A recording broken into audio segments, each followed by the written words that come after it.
You're filled. We're just about to start our knowledge session, and for that I'd like to call upon stage Mr. Om Prakash Agarwal, Mr. Somnath Mukherjee, Director, Standard Chartered Bank, and Mr. R. Rajesh Kumar from Coimbatore. I would also like to call upon, once again, ladies and gentlemen, Mr. Om Prakash Agarwal, Mr. Somnath Mukherjee, Director, Standard Chartered Bank, and Mr. R. Rajesh Kumar.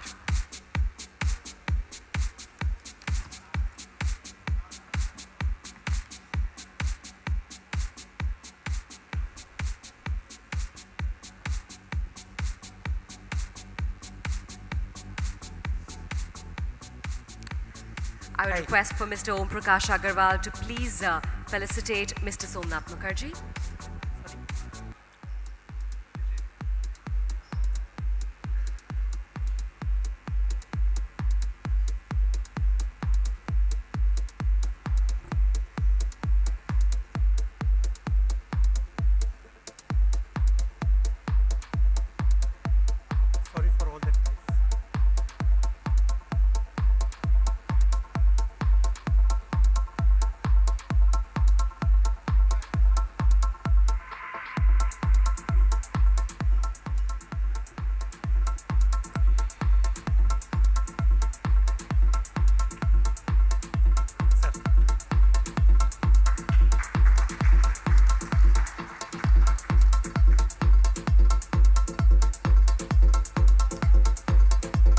I would request Mr. Somnath Mukherjee to please honor Mr. Om Prakash Agarwal. Thank you so much. Thank you. And Mr. Dilip Abraham to please, once again, honor Mr. Om Prakash.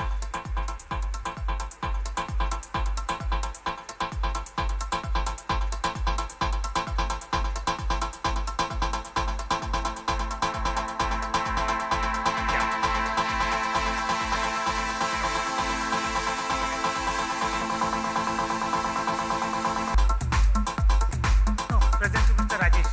Mr. Rajesh. Give to Mr. Rajesh. Yeah, come this side. Come this side. Yeah. Thank you. Thank you. Thank you, gentlemen. Thank you. Good afternoon, friends. I can't hear you. Be more louder. We are here for the session on wealth creation. And wealth creation is nothing but change of energy.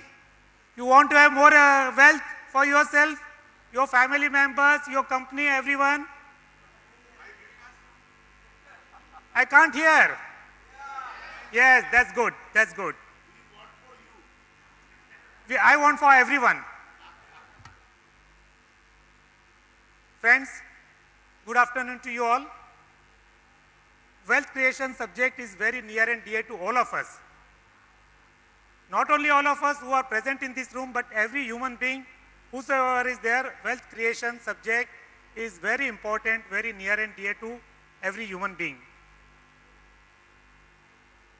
We have our expert with us, Mr. Somnath Mukherjee, who is going to talk about the subject, who will share his wisdom with all of us. And I am confident that with his wisdom, we all will be immensely benefited. But before that, I want to share some of my thoughts with you all. First of all, we all are entrepreneurs. But we forget one important thing, that as an entrepreneur, for us, it is important to create our business and then leave it to our managers, the leaders, to run the business. But what is happening in the actual process, we get ourselves involved in the running of the business, in the operations of the business. And then we become, from entrepreneur, we become the managers and the staff of our own organization. And in this process, what happens that we forget to create the wealth. We have no time for ourselves for creation of our wealth. And then, like I always say, the custom brokers are busy 26 hours in a day of 24 hours, because when they are sleeping, their mind is working for the challenges what they have faced or they are going to face next day. In this scenario, the wealth creation subject has become very, very important for the custom brokers. And I must thank the Federation of Freight Forwarders Associations in India, Chairman Mr. Debashish Datta, convener of this convention Mr. Ashish Pednekar, and the Business Session Committee, who have formulated this business session, the knowledge session. And this knowledge session is very, very important. I want to share one more thought on this. We all have started our business at least about 25, 30 years back. Some might have inherited it from, they must be second generation or the third generation. Mr. Nandan Nilekani started his company 30 years back. Today's company is 1,60,000 crore worth.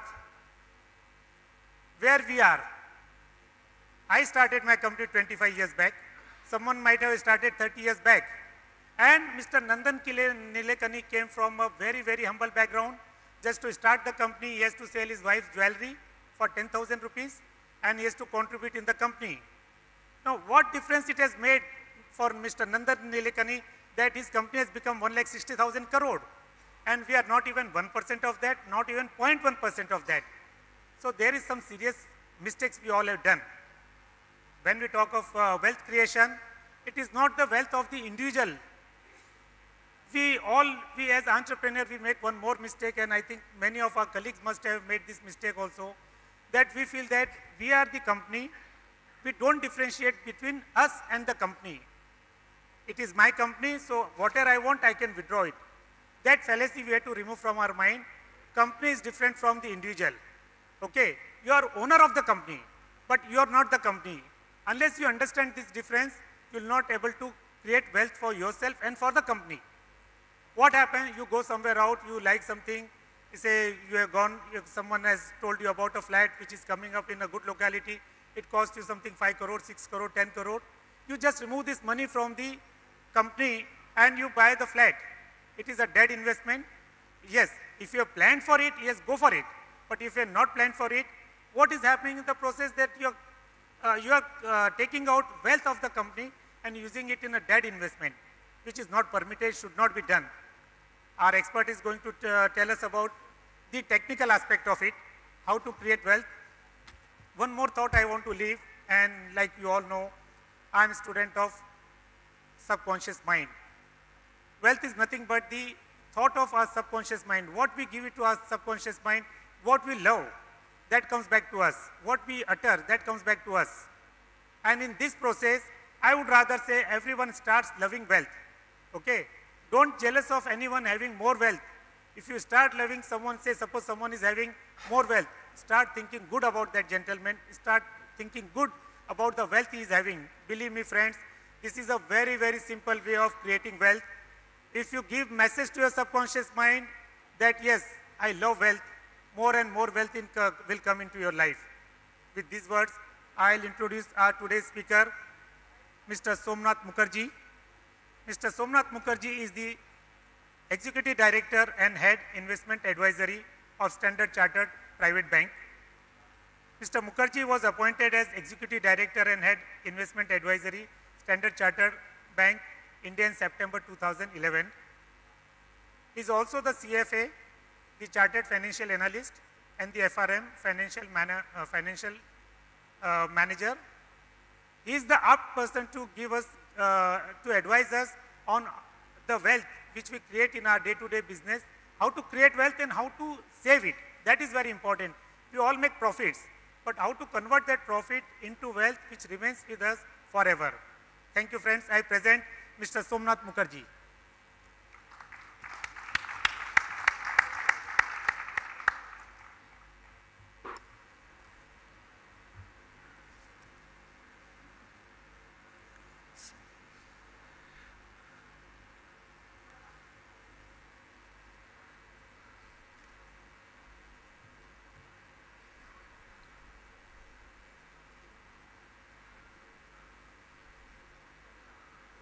One sec,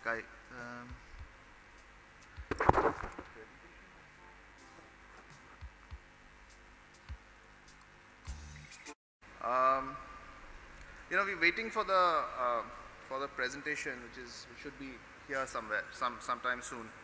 But just to, you know, in general, markets, wealth, money management is a dull subject, and there isn't much, and Mr. Agarwal mentioned subconscious.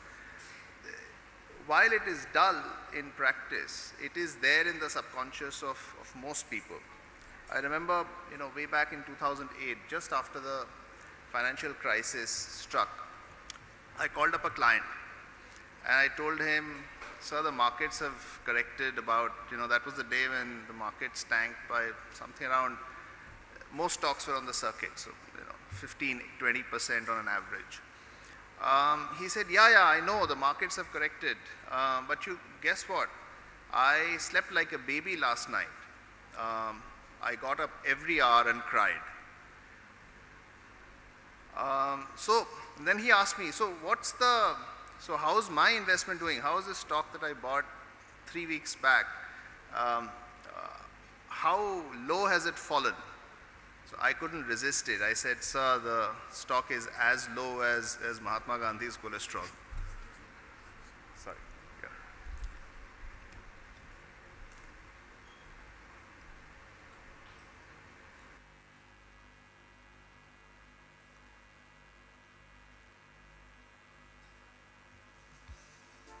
Mr. Sanjeev Edward, Head of Cargo Business of DIAL, has been elected on 21st of May as the Chairman of TIACA, the International Air Cargo Association in Miami.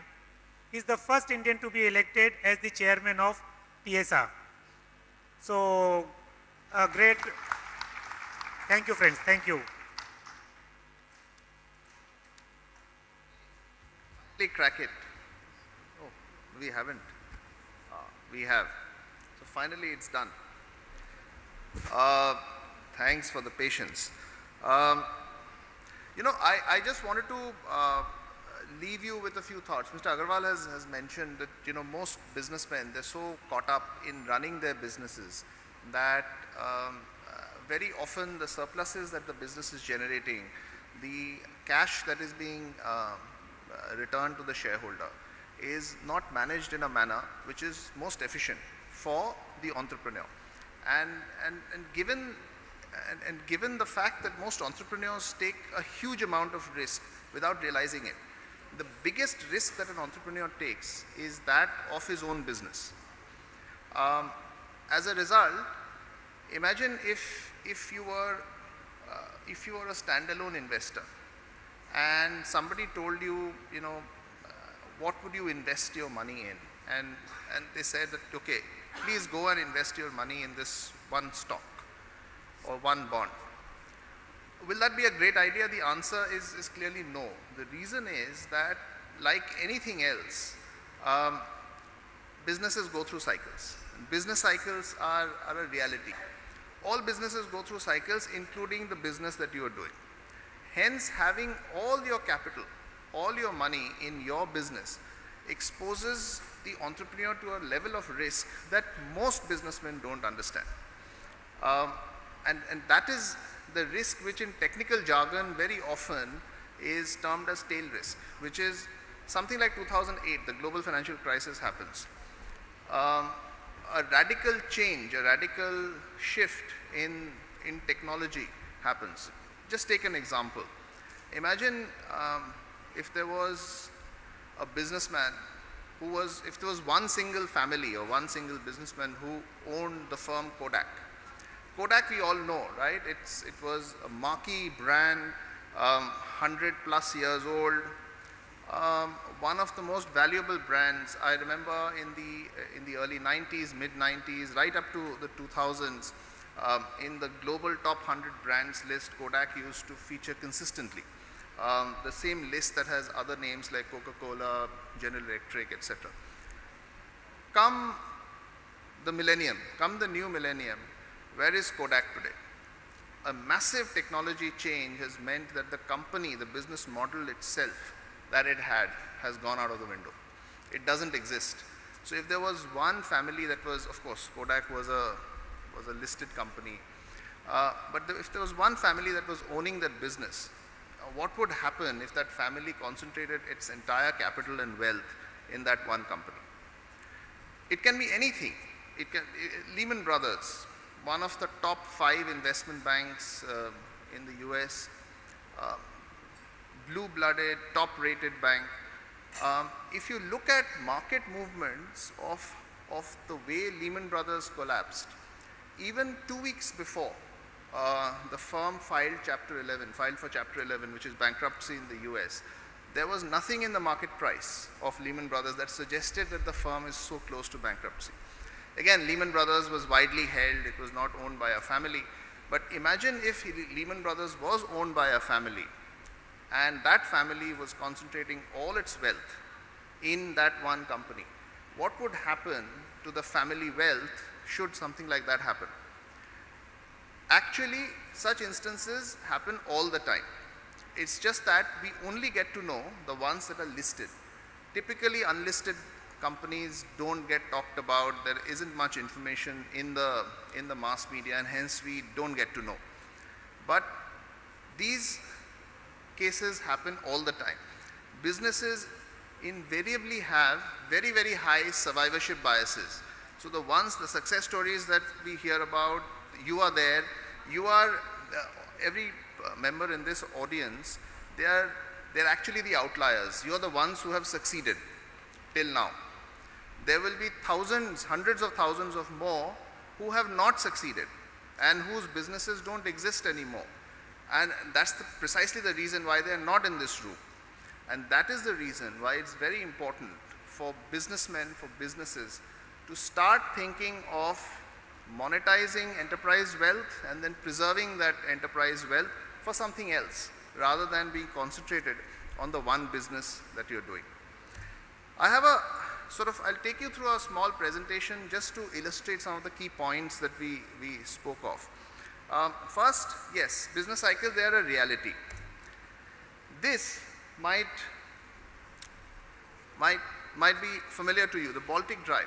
If you look at this, last 10 years, the peak of Baltic Dry, the all-time high that the Baltic Dry index hit was just before the financial crisis.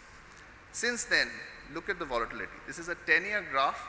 So actually the volatilities show much more dampened and moderated than it would be if you did it over a 5-year period. If you look at the last 5 years, the volatility in Baltic Dry has actually been very high. This in a scenario in the last 2-3 years where the volatility in most financial markets have actually been quite low. The last 2 years have seen very, very low volatility in the US dollar, very low volatilities in global equity markets, fairly low volatility in global bond markets. And you see that in India as well. Strip off the last 2 months, but in the last 2 years, Indian equities have been one of the least volatile asset classes that you can think of. Indian rupee, since the time in the last year and a half, the Indian rupee has been a very, very low volatile stock or commodity. However, in the same period, when global financial assets, whether it's the US dollar, Indian rupee, equities, global equities, have been so less volatile, the Baltic Dry has been actually one of the more volatile indices. And the Baltic Dry represent in some way the industry that you are in, right? And this exemplifies the shocks or the risks to businesses because of business cycles. Add to that,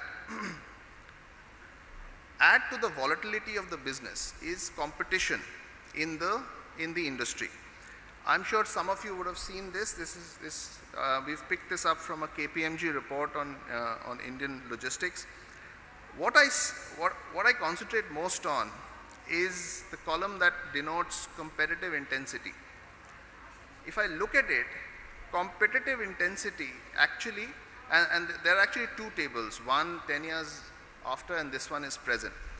The one thing that is growing fastest in the industry is the competitive intensity. There is more and more players, there are more and more players trying to get into more and more segments of the same industry. You would know better, but from the conclusion that I draw from this is that you have a scenario where the business is subject to usual business cycle volatilities and competition is adding on to that.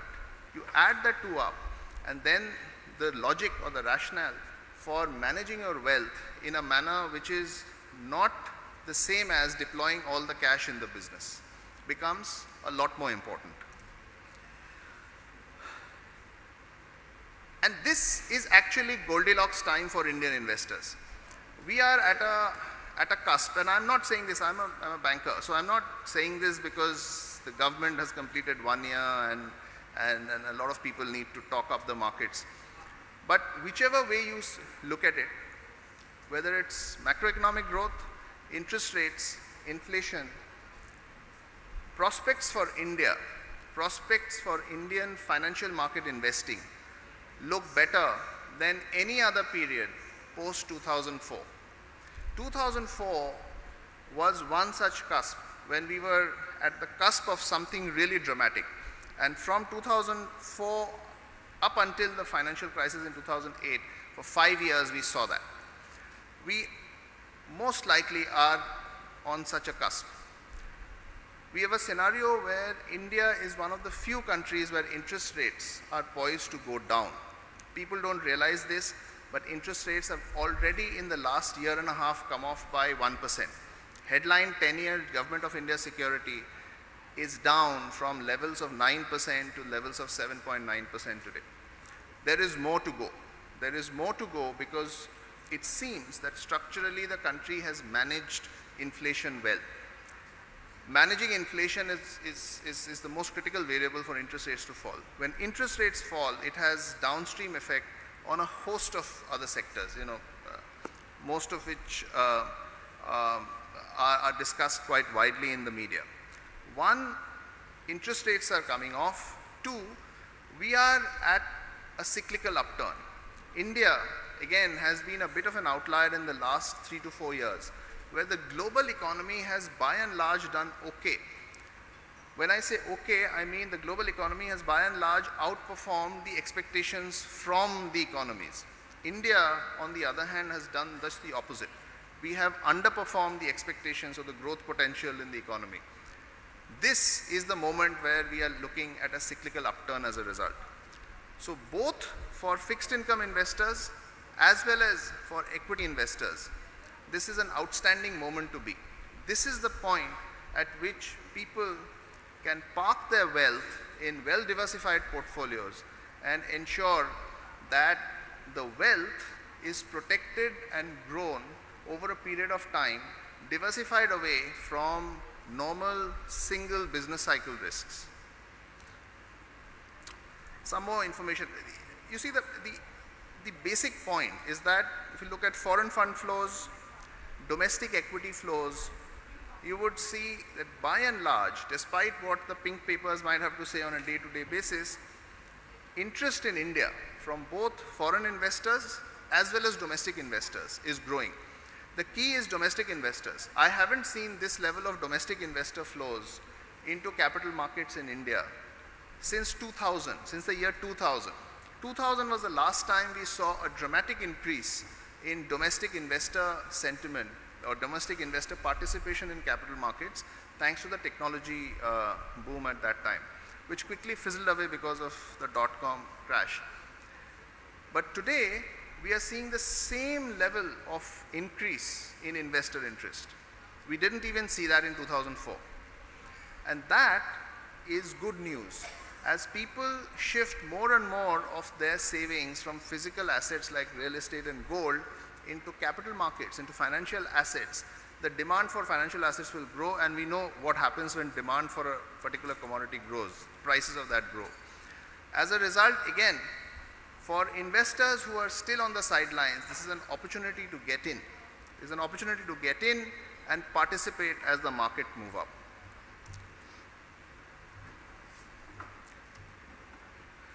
Just one small illustration. I mentioned inflation, and after 3-4 good years, we're sort of getting a grip on that. India again has been an outlier. The world in the last 2-3 years has seen very, very benign inflation levels by and large. A 6% inflation. Actually, we've averaged a consumer or retail inflation of something close to 8 or 9% in the last 3 years, but a 6% inflation triples the price of what we are paying today. Inflation hits us in two ways, and as businesses, as enterprises, it hits you in two ways. One, it hits us on the personal side in terms of personal expenses. Second, it directly hits on profitability of businesses. Remember, because the top line for most businesses today, not just yours, but most businesses, the top line is determined by global prices. So whether it's electronics, whether it's consumer goods, automobiles, top lines for most goods and services are determined by global prices, because global manufacturers with WTO, free trade agreements, etc., there is free flow, almost free flow of goods and services by and large. So your top line is dictated by global prices. Global prices are low because of overcapacity and low inflation in most of the countries.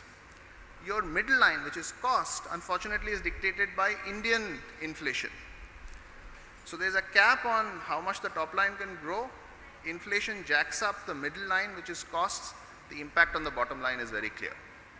Again, high inflation, which is a unique characteristic of India, which we'll probably get to see in fits and starts every now and then, is something that is a direct risk to most businesses.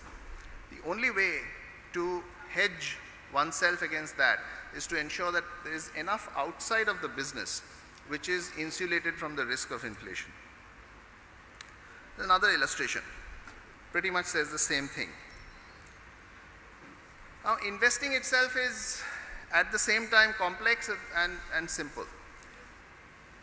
The good news is that the number of options available to Indian investors in the last 10 years have gone up manifold. So today Indian investors can not just invest in stocks, bonds, mutual funds, real estate, gold. They can also invest in US equities, European equities. They can invest in offshore markets through various routes that are available, which is a good thing because that increases the choice that is there with us. However, it is also a problem because it increases complication for the investor as well as for us as advisors. Therefore, it is important to prioritize, objectivize, and then action. The best investor is someone who looks at his statement not every day, not every week, but once a year. That is the investor who performs the best over the long term. Because divorcing oneself from the subconscious of a daily moving market is probably the only secret sauce in investing. If there was any other secret sauce, I wouldn't be standing here, I would be doing that.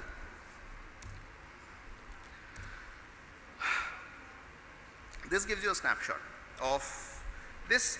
This is to say that, you know, any investment done, just as it is not enough to have all one's capital in one's business, it is also not enough to have investment in one asset class.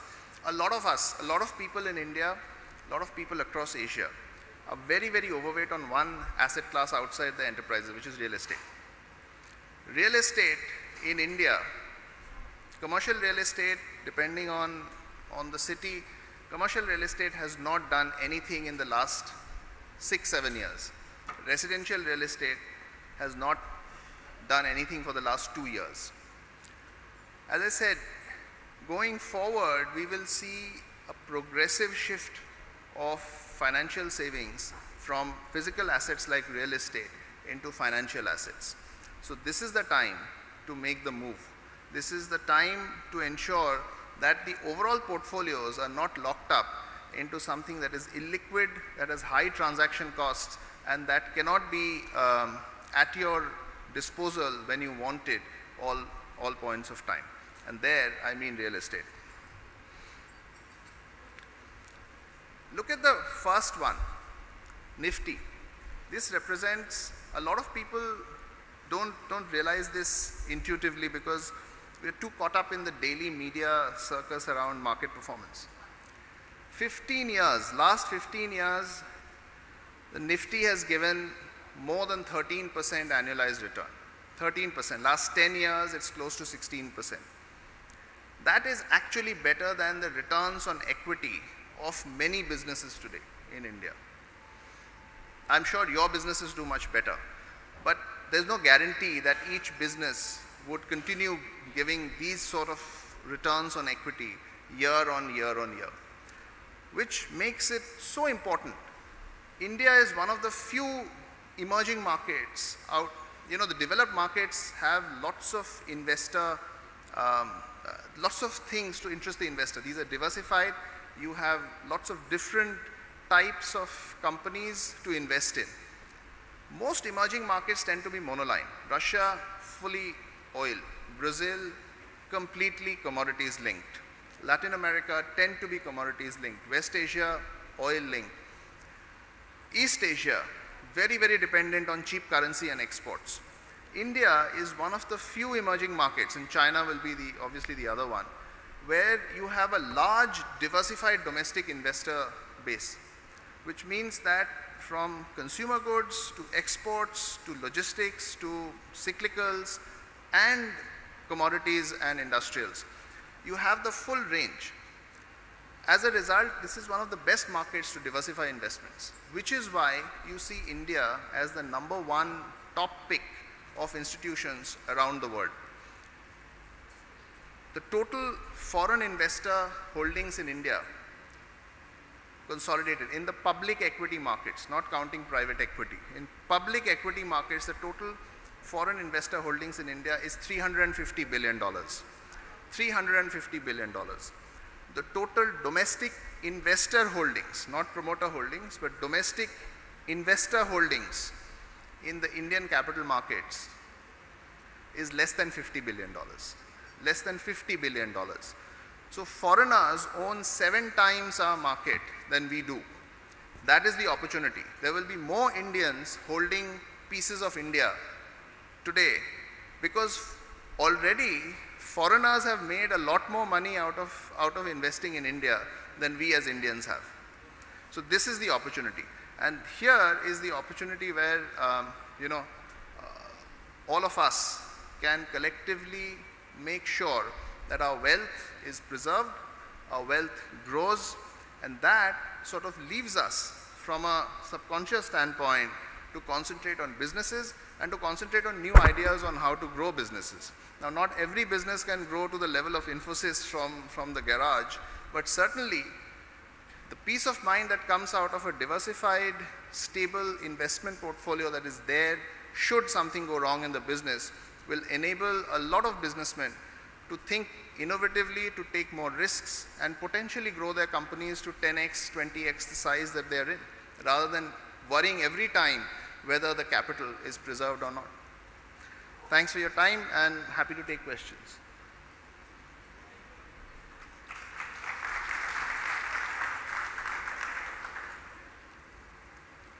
Thank you, Mr. Somnath.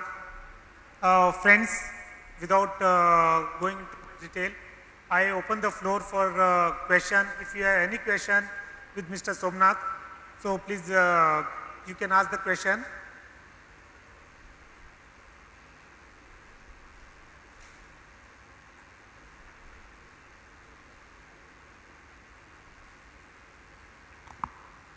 Either I was fully convincing or everyone had a good nap. I would not agree with that because I can see that hall is full now. When we started, the hall was not full, and the importance of this subject is such that everyone wants to learn about it, understand about it, and as I said, we are in a dynamic industry where every moment the things are changing, and we are busy in our own business every day. So now you have given a very good insight. Actually, prospects for India is very good. That is what you mentioned. That is really very, very good and encouraging for all of us. Then interest rates are falling, and it has got its own positive impact for India. That is what you mentioned. Then country has managed inflation very well. That is what you mentioned. That is also very, very important for all of us to know. And then domestic investors are growing. This is also good news. Then demand for financial assets is growing. And then one thing, like I think most of us would be investing into commercial real estate or the residential real estate. There also you mentioned that they are not the good returns giving assets, and instead of that the financial assets are better than the real estate assets or the physical assets. Mark wants to, yeah Mark. Good afternoon. Good afternoon. I don't think we have gone to sleep, but we were trying to find out how you would make us wealthier. So I think we lost focus on that topic. You know, forgive me if I'm rather blunt. You are my banker, Standard Chart for many years. And I know everybody in Standard Chart. And in this private banking, I don't know about others here, but my personal experience is a disappointment. So long as you come for my money, you promise me the world. When I say put pen to paper on your words of assurances, it never happens. Once my money is deposited in your mutual funds, I lose sight of the person who is from the manager. Relationship managers change every 6 months. So in reality, I have given you evidence that it has been a negative growth rather than a wealth creation. Forgive me, but that is my personal experience. I don't know about my other colleagues here, what are their experiences. And when we tend to invest on ourselves, then our banker says, oh, you know, you invested there, you got so much return. I could have given you much more. But I said, okay, here's my money. Put it black and white that you will give me that return. Never happens. Why that paradox? Why that reservation when you have history and a mine of wealth of X number of years saying 20%, 30% have been returns, but it doesn't happen. So two parts to the question. The first one, specific to your experience with the bank. You know, not knowing the case, I can't react to that, but I'm happy to look into it, you know, separately. Secondly, in terms of your investment experience, in general, see, the numbers are clear. I think what happens is that most investors, Indian investors especially, tend to do just the opposite of what investing logic suggests, which is investing logic suggests get in when everyone else is getting out and get out when everyone else is getting in. Investors, most places, but especially pronounced in India, tend to do the opposite. They tend to get in when people are just jumping on the bandwagon, and lots of hordes of people are jumping on the bandwagon, and get out when there is a crisis, and precisely the time when you shouldn't be getting out, but actually putting some more to average out the cost of your entry. I think that's the, which is why I mentioned, you know, somewhere in my presentation that the best investors typically tend to be not professional investors who do this for a living, but best investors like ourselves are the ones who look at the statement once a year and not any more than that, because that ensures that they don't take precipitate action on their investments because the pink papers screamed something in the morning. I agree with you. That's why the private banking. I don't look at my returns every month or every 15 days where they send. I look at that 18 months later, because first thing is a long-term investment. Okay, but in 18 months or 24 months later, I see my return negative or stagnant, not upwards. And I have not interfered in the banking system. I have not gone against my advisors or my bank wealth planners, and it still happens. Maybe I'm the odd guy out, but I'm not saying only Standard Chart. I deal with Barclays, I deal with Paribas and with Citibank, and none of them have been able to actually live up to the hype that they make out that wealth creates. I think investing in assets like real estate, gold has given better returns. Yeah, I mean, I'm happy to sort of look into the specific case that you might have had with the bank, but in general, the key point is, if any banker comes and says that I will double your money, any money manager comes and tells you I will double your money in 3 years, or I will do more than X% over 5 years, then you should be looking at a liar. If I knew with that sort of certainty, I wouldn't be, you know. However, what is indisputable is that a diversified portfolio of investments, financial investments, held for the medium to long term, do tend to hedge the risks that you have in your business. And that is, you know, almost commonsensical. Okay. Thank you. Mark, I think, yeah, thank you. I'm just saying Please. thank you. There's one. Good afternoon, Mr. Mukherjee. I am Tapun Biswas from Calcutta. Yes, Mr. I've got two questions to you.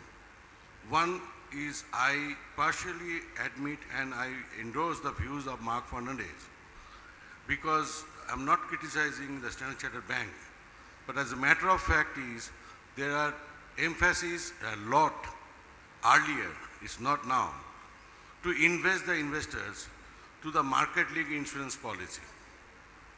And I can tell you, huge amount of people have duped their money by investing in market-linked insurance.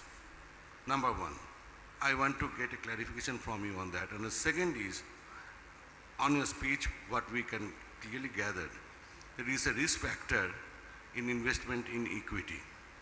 Would you please clarify why there is a risk factor and what should be the modality of calculation? Thank you so much. Again, the specific case, see, one of the problems of being India's largest foreign bank is any large gathering like this, there will be a few people who have not had, you know, probably the best experience with us.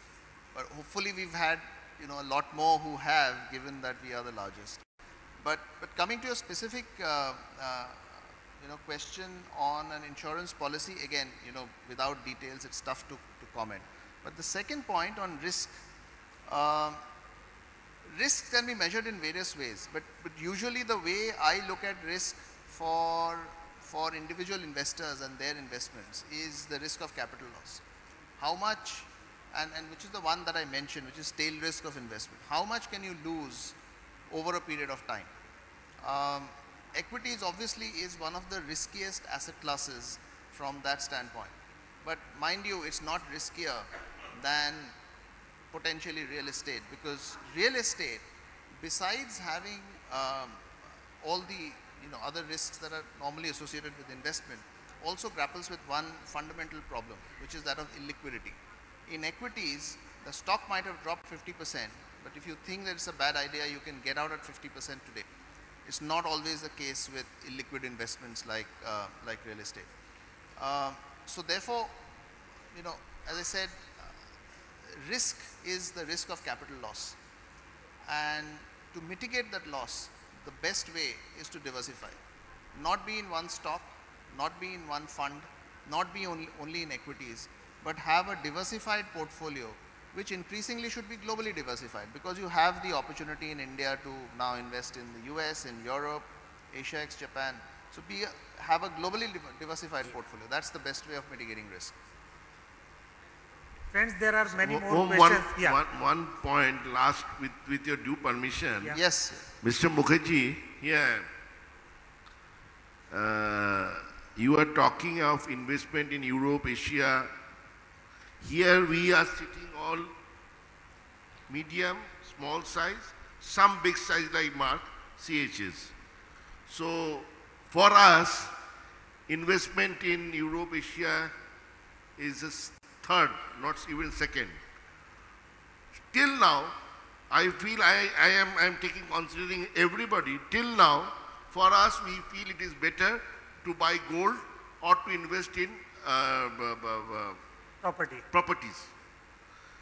Equity, something the banks has to think for this. See, India is a very big market. For the medium and small scale industries, something is required from your side also, what Mr. Viswas said. There's some confidence that your money, see, we are all hard-earned money. So from that money, from the capital, if the capital will be lost, nobody wants to go there. So something remedy you have to find out to get, this is a very big market. I don't know how much percentage because of that, these cheat funds are coming so much in Bengal, in other areas. So you people has to find out some solution for the small and the medium people, not like Mark, so that they can have something, some confidence on the bank, on the equity, to get back, at least they can get back their capital or some minimum profit. Okay, I think we have, you No, Yeah, just but a, in short, just a, yeah. just a small point there. I think the best way of doing it is, as I said, not looking at the investments every week and not getting out. Most importantly, not getting out when everyone else is getting out. In fact, that's the time when you should get in. Held for the longer term, 5 years, 10 years, typically equities don't tend to lose money. Having said that, it's important to diversify, not just equities, but also fixed income. And as I said, this is a great time to invest in fixed income as well. If you want to invest in equities in a manner where the capital is preserved, that is also possible. You know, there are structures that can be created that enable you to participate in equities while your capital is preserved over the 3 or 5 year time period. But that's more a matter of discussion when we get down with individual clients and see how much money they have and how we can best structure their portfolios. But as I said, it's possible, it is there, it is about sitting down with the money manager and devising the right strategy.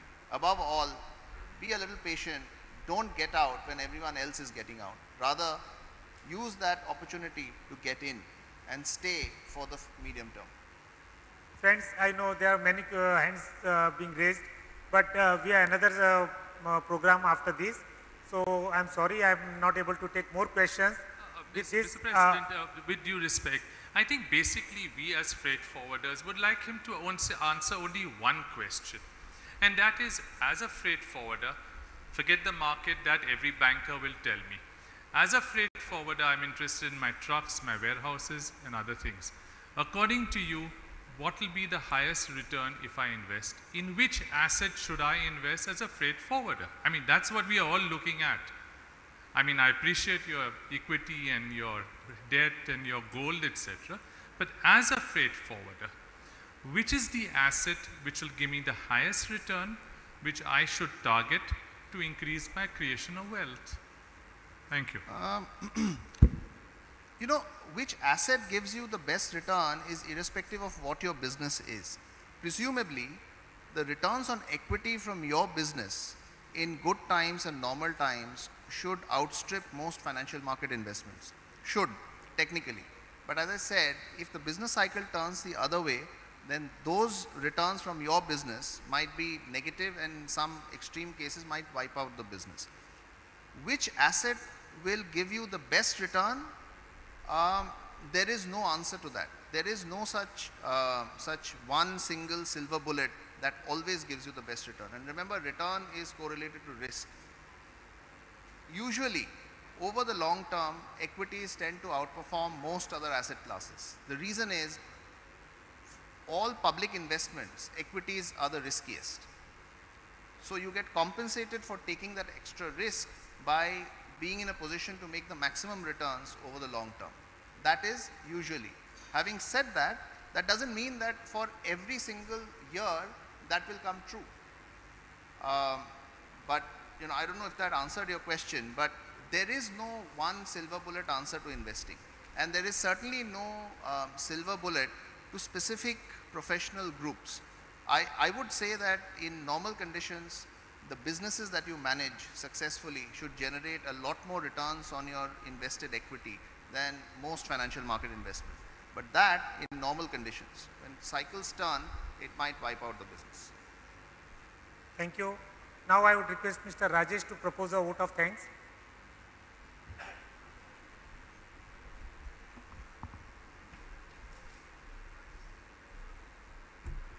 Wealth management, the fantastic subject which is very relevant for CHAs like us, because we are always bothered to create wealth, health, prosperity for our customers. So I think it's high time we should change our mentality and come into the reality and see how we can get going. Thank you, Mr. Somnath. We had a decently okay session. I think we should have a more elaborate session wherein we'll have more suggestions and ideas to come up wherein we can also go up in life. Thanks, Omji. You're always an inspiration for us, an advisor. Thank you so much. Thanks, Chairman, for the given chance, and thank you so much. Thank you. Thank you. Thank you, Mr. Kumar. Thank you, gentlemen, and thank you for your participation. A few announcements before we move on. One, car number MH02BR 8710. It's a Fiat. It's a red colored car. Is parked inappropriately on the road. We need to move that. MH02BR8710. Also, an announcement, the plaques are ready, and 4 o'clock is the last time the registration counter will be open. It'll be closed after that, so please do collect your plaques before that. And here is a big, big thank you, of course, to the sponsor of our knowledge session, Air India Stats. And I would like to call upon Mr. Raman Sood to please honor Vodafone India Limited Technologies. Vodafone India Limited, our technology partners.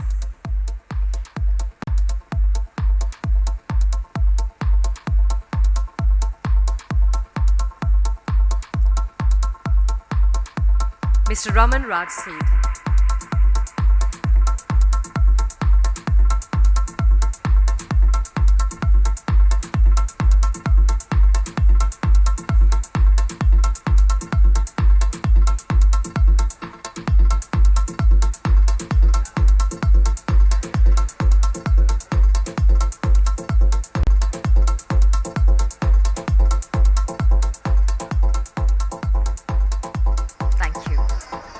Thank you, Mr. Sood. Thank you, gentlemen.